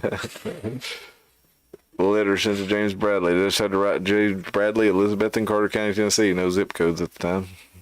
Because weren't those World War II codes for like bombing coordinates? Zip codes? Yeah, I don't know. I think so. There's a Seinfeld joke on that one. When Newman says, "Let me tell you a secret, baby. Zip codes, they're meaningless." Oh, here this guy doing plating at North American Rayon. Got 36.5 cents per hour, and he got a $7.36 bonus. He got a 22-cent federal old age benefit tax, now known as Social Security. And the employee took out $5 a week for a credit union stock. His pay for the week, $16.74. And he was damn happy to get it too. I wonder how much the what year is this? What year? 66, you said? 16. 39. This is 1939 makes a lot more sense. Okay, So that's it's quite a bit of money back then, actually. Tennessee, Elizabethton was all working for the Germans back then. Let's see here. Do a couple more and then we'll get out of here. Here's a public school certificate where you passed. This is from the Siam school, so this is just a couple miles up the road. We're about a mile up the road from us here. Is it Siam or is it that one they called Lift Academy for a while? Well, yeah, that was the old Siam school, wasn't it? This is whereas Helen Heaton of Siam School, Carter County, Tennessee, has completed the elementary course in study and the branches required by law to be taught in the public schools and is titled to enter the first year of any high school in the state. Now, therefore, this certificate is awarded by the state of Tennessee in Carter County, April of 1935, 30th day of April, 1935. Wiley Hardin was the principal. Oh, Wiley Hardin. What we got here? I'm in Joe. She says she's in Tim's new Beaumont. Here I come. I'm down. Big home. I bet it's amazing. New Beaumont. No brownie points on that name, Tim. I thought that the other day when I was thinking about no dancing because I was so sick. And this is dumb. This is how I came about that. I was doing something. I was so sick. There was somebody dancing. And I was like, holy shit, man. I don't know how much longer I can put up with people just dancing all the time. I'm so sick of people popping and locking and sliding on the floor and shit. And it's like, stop dancing. I'm sick of it. And that's when I came up with the idea of just New Beaumont. But I'm probably just a grouchy old prude that needs to quit worrying about people dancing so much. Phil says it does look off balance, Dustin. You know, here's is pretty cool. This is 100 shares. Said it does look off balance. The Carter Mansion. This is from December 27th, 1932. The wide angle shots to get stuff to look right. The American Glantstoff Corporation. Art shot, though. Now, I'm pretty sure. Like a Tim Burton movie. I'm pretty sure that this Glantstoff Corporation was, the Grindstaff. And, Wasn't it Greystoke? The Granstorff, Glantstoff, Grindstaff. I think that's all the same thing.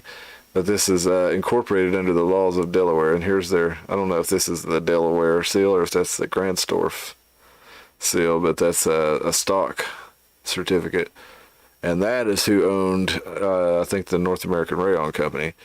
And, I wasn't zoomed in where the people could see it. That's who owned North American Rayon Company. If I'm not mistaken, it might have been Bimberg, but I think that Bimberg Company owned the Bimberg Company. Let's see what else we got. We got a couple more things here. I can zoom back out to regular That size. damn covered bridge was built in 1882. It sure was. Maybe I should like it more then. I changed my mind. I hate it. The Lucky Store Abraham Lincoln February sale. February 12th, 1809 to February 12th, 1921. This was their 100 and wow, think about this. This was back in 1921. They were celebrating their 111th or their 112th anniversary in Butler. This was a sale in the mid-February. So they had been around over 100 years back then. And this was Abraham Lincoln was an honest man, and you're an honest person, and you appreciate honest values. And then goes on to tell you how they're going to have discriminating values or open your discriminating eyes to some of the very special values offered. It's just kind of cool stuff here. We repeat, remember the day the great man is produced and the many, many honest Abe values you're going to get. Be on hand Saturday morning, the 12th. Early. F.P. Curtis and Sons, the Lucky Store. Honest values. And lo and behold, they didn't make it much longer before they flooded the son of a gun. No, they sure didn't. Yeah. We're about 30 years after that. And they were done. Dunzo. What's this here? A receipt of $1 from the office of mayor.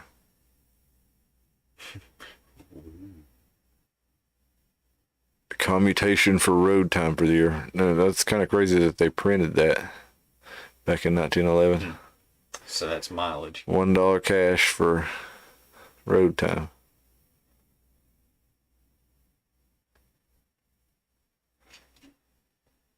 I wonder how to get $1 back then for that. Like, what's your mileage look. was?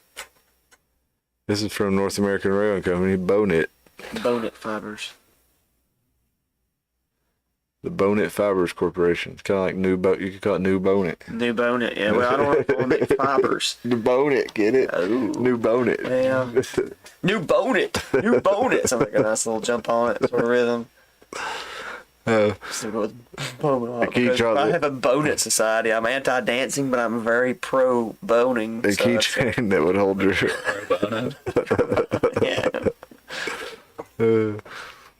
Okay, this was American Glanzdorf Corporation, which would later be named Bonet, and then the North American, probably Bonede, I don't know, the North American Railroad Corporation. This was taken in 1926. It's actually probably bonnet because that bow is actually That's French. boo. Yeah. Bonnet. Boo. Bonnet. Booney. I can read it pretty good. My pronunciation is garbage though. There's the construction of the dam, or the big dam, the Watauga, the earthen dam.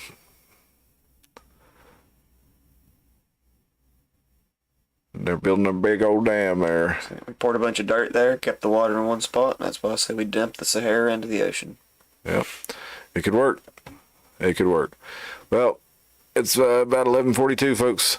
So let's look right here into the pipeline of the Watauga Dam. This runs under the dam and part of the overflow system. I've never seen this photo I've before. never seen it before either.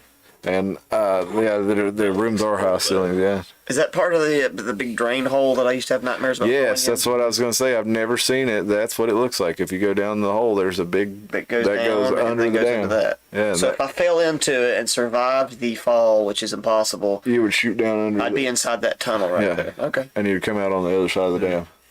So it's less Sarlacc-y than I I always imagine thought. I'd fall into a giant pit of water and drown.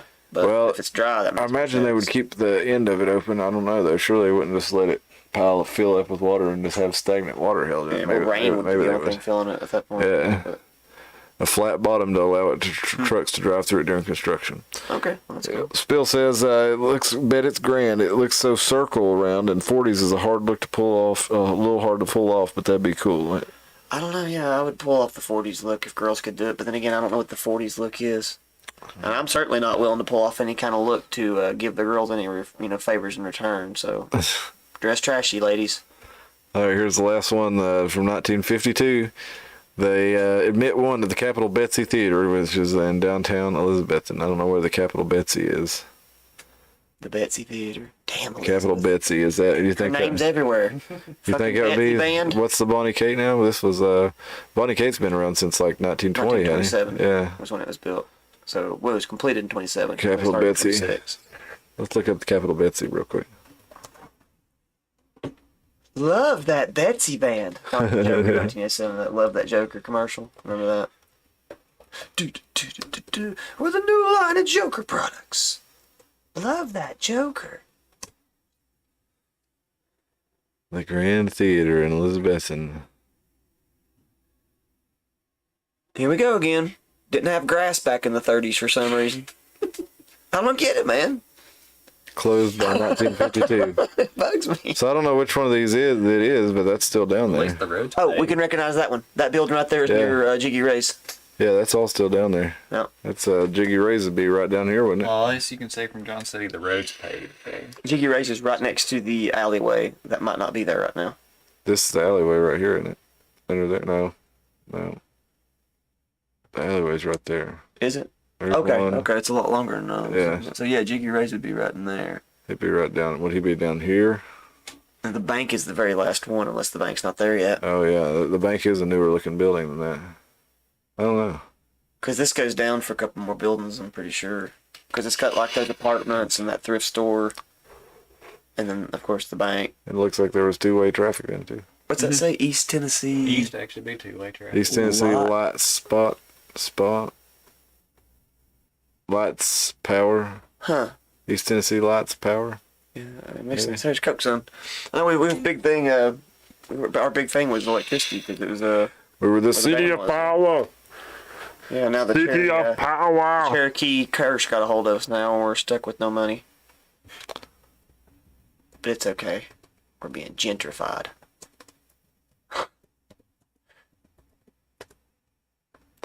Power. For anybody that doesn't know, that Elizabethton is where the old Cherokee Indian Reservation was located. They decided that Elizabethton was extremely important due to the dam and located all of them up to where it is now in North Carolina. And they're probably better off for it because it's a better location. It was one time promoted as the city of power. Southeast of the hydro generation state. We can't find that picture though. Can't find that picture. Well, let's get out of here. I appreciate you sticking with us and talking with us. It's always nice to have you. Here we go. There's the picture of the city of power. Yes. Thank you. That was over the bridge going down to the monument there. And I think that was 1911. That bridge looks cooler than what we got now. I want to bring Yeah, that it bridge does. back. They got that kind of marbly looking bridge now. Yeah, I hate it. Yeah, I like I want that stuff. medley looking thing, and I want that city of power back over top That of big, it. cool sign. Only instead of this top spot with that stupid E crest, it's going to say Macklinville or whatever that guy's name was that I can't remember. Oh, there are the crosses up there? You can't see them, can you? I don't think they're there. They wouldn't be there yet. I bet the crosses weren't there. No, probably they weren't there. They were probably there. I 70s. think the 50s. When remember we looked it up. Is it 50s? Yeah, I think a church group did it, and that was one of the reasons. Like they couldn't say that it was Yeah. like the city didn't pay for it. The city just owned the land, and citizens of the city were allowed to do it or whatever. Well, thank Yeah. God. One of the first things we did was build this nice bridge and then put a giant dick at the end. I don't understand the obelisk, but that's me. That's what you're driving for. All right, folks. We'll see you next. We'll see you Wednesday. We'll get into some of these awful news stories. Now we'll try to have a fun one. We'll do Tim. Let's do a Tim centric episode of what's going on in internet lore. You can take us down some internet rabbit holes. I don't really want to do that. Don't you? Yeah, if you think my mind goes to some weird places from what I've shown you before, yeah. Well, we'll figure out something to do, and we'll see you Wednesday night. Thanks, folks. fun. Thank you, Bill, for all your chats there. It was nice having you with us and everybody else in the chat. See, there's several of you out there watching. We hope you'll leave us a comment. Email us at theironmountainhour@gmail.com. Definitely come back, like and share and subscribe if you haven't already. Check out the Rumble channel. It's in the description, and we will see you on Wednesday. Everybody have a good night. Thank you very much. Thank you very much. I'm sorry.